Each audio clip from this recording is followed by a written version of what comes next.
Well, the White House has approved South Carolina's emergency declaration. This means that FEMA will provide disaster relief assistance as Tropical Storm Debby impacts this state. The agency has been authorized to mobilize equipment and resources to lessen the threat of the storm. Governor McMaster and other state officials are keeping a close eye on Debby as the storm continues to move toward the Midlands. News 19's Chris English was at the governor's press conference this evening. He brings us the latest on these preparations. Here at the State Emergency Operations Center in West Columbia, crews are preparing for a long week. Earlier Monday, Governor McMaster, as well as other directors from across the state, gave an update on how the state is preparing for Debby. This is an animal that we don't think that we have seen before. So we must be very, very prepared, and that means not only those of us that are involved in these services, but also the everyday citizen out there needs to be alert and be prepared.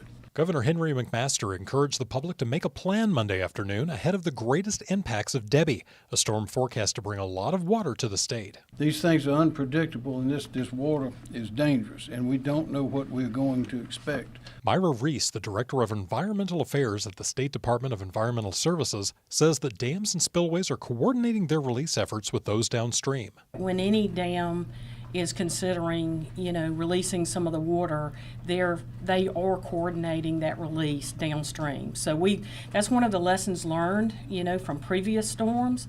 And I think our dam owners are very sensitive about that and make sure that they do that before they start releasing water.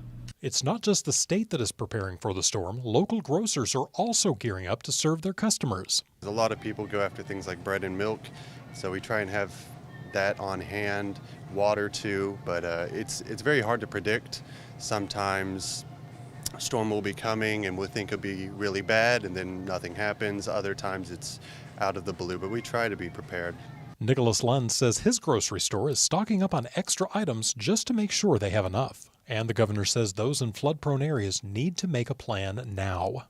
If you're in a low-lying area that usually floods, you better be sure to know what your emergency plan is, what you need to take with you, what you could do with your pets, what you need to do with your medicines, where your children are, where your parents are, all those things. Make those plans now, because it might be very hard to do it later. Again, Governor McMaster said it will be water, not wind, that causes most of the damage from this storm. Reporting at the State Emergency Operations Center, I'm Chris English, News 19, WLTX. Now, the State Emergency Operations Center was partially activated this morning with full activation happening tomorrow morning.